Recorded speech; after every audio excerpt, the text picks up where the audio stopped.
Welcome back, YouTube family, for another daily update. So today I'm gonna be covering the Missouri house fire that killed mom and four of her children. Pretty much was determined to be a murder suicide. So the issue that things I'm starting to see is a lot of these women uh, are getting in either as a custody battles with the fathers of the children, or and for some reason these women are deleting these kids, and they're getting a buy because people are saying, hey, they're saying, oh, they was depressed, it was mental issue or postpartum or something, things of those natures. And I'm saying, if you know there's something wrong with you or you having issues, why you just don't give the child to the father? I can understand if you're in a situation, where the father don't want the child, but if they want the child, why are these children not being protected from these individuals? Because lately there's been the numbers is growing. It's not like it's on the decrease. It's growing where women are starting to either take out themselves with the children or they just trying to take out the child by themselves. And then, of course, you have people running in. Oh, she was suffering from this, suffering from this, or suffering from that. So this lady name was Bernadine Prusner. She was 39. She had four children. She had a set of twins, which was Ivy and Ellie, and that was from her previous marriage. And then she had two other kids, Jackson and Millie.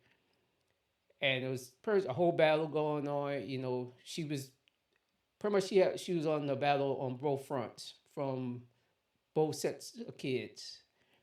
And apparently the fathers, they wanted their kids, so they was taken to court. So mind, this is an educated woman, PhD, was like teacher of the year, had all these accolades, but she intentionally did this.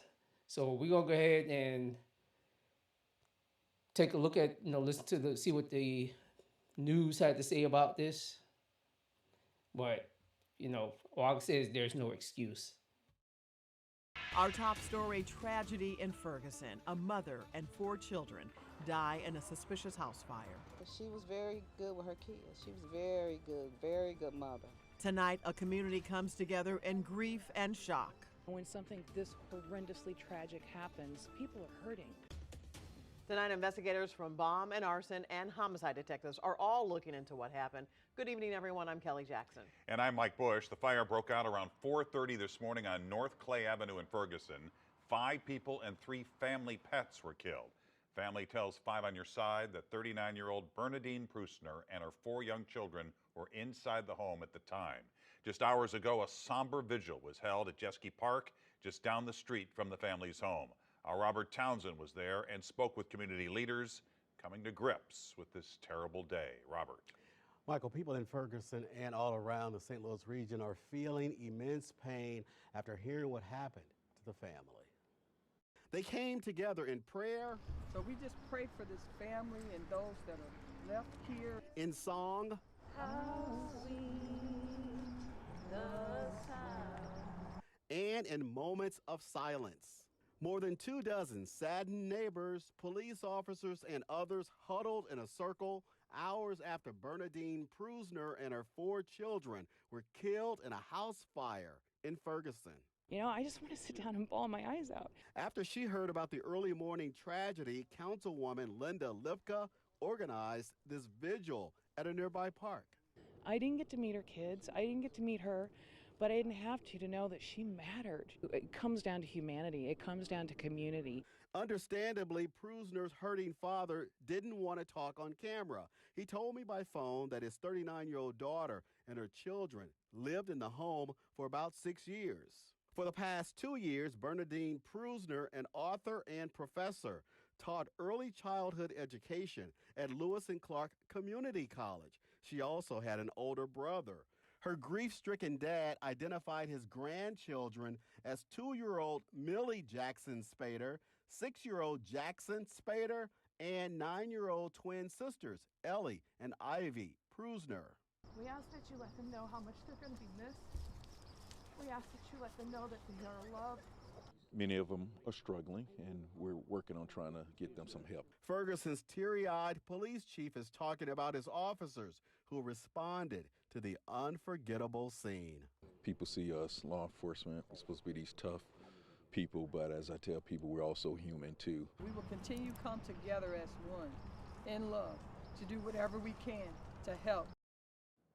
Prusner's father also told me he just saw his daughter last night at dinner and everything seemed to be fine. He says we are all just devastated right now.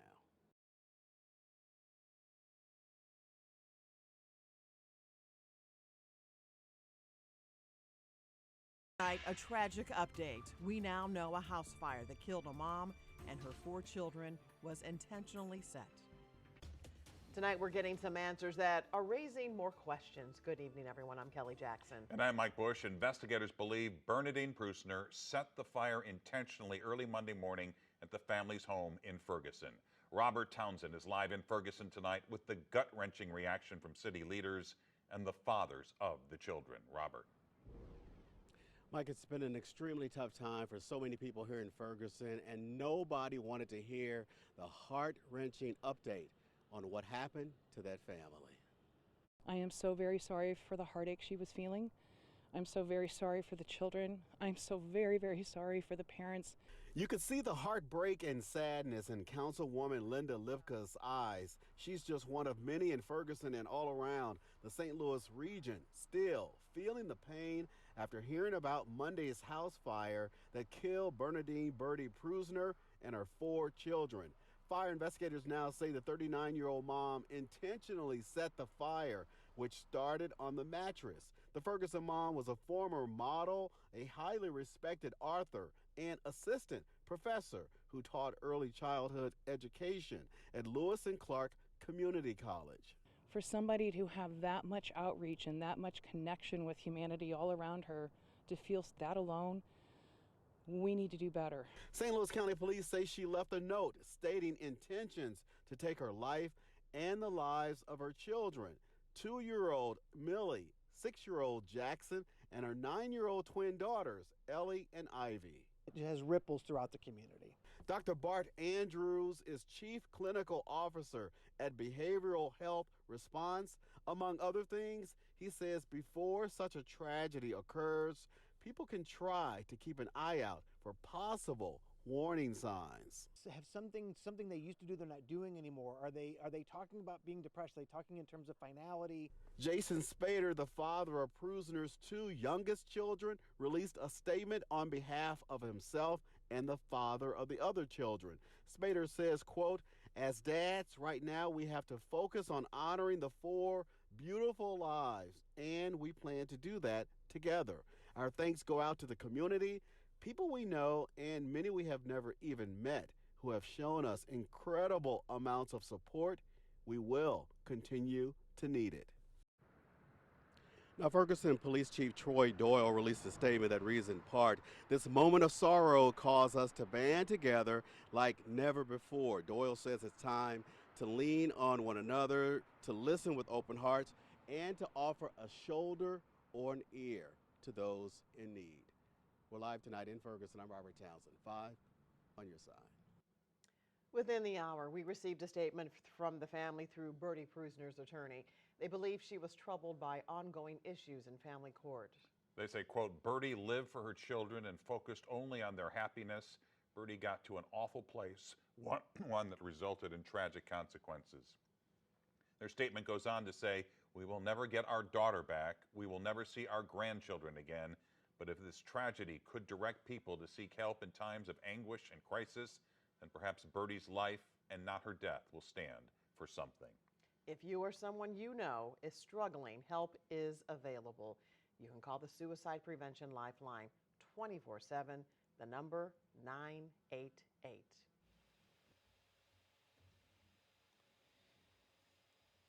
So there you have it. You know, the issue I have, like I say, is at some point we gotta stop making excuses for people. You know, I could say at the time, like as a father, I have a daughter, and my daughter was living with me. It was how she, would go stay with her mom. Her mom, my daughter was a terror with her. With me, she wasn't. My daughter listened to everything I told her to do, and her mom literally snapped like she was like she had enough, and she called. She's like, "Come get her." I just went straight, and I went and picked her up. Didn't question her. Didn't say, "Well, no, you're supposed to have her." No, this is my time to do what I want to do. I just went, got my daughter, and that's what she could did the same thing. But because you talking about pressure from the court, that's still because you're battling the fathers. Maybe they seen something and they was trying to save their kids. But for some reason, these doggone court systems always believe and have this misconception that the children should be with the mother, and that is not always the case. Yeah, you have some piece of crap fathers out there, but I can tell you what, if that was a man who did what she did, they wouldn't be saying, "Oh no, it was mental issues," or no. They would be dragging him through the mud. Oh, he has anger issues. Or you have people come out of the woodwork talking about how his mental state was, how he was. But they would never say anything about, hey, he was suffering from depression, or he had this going in his life and it probably was too much for him. It's only when it's women. So, you know, like, subscribe, tell me what you think down in the comments, whether you agree or disagree with anything I said, but I said what I said. Um, that's all I got.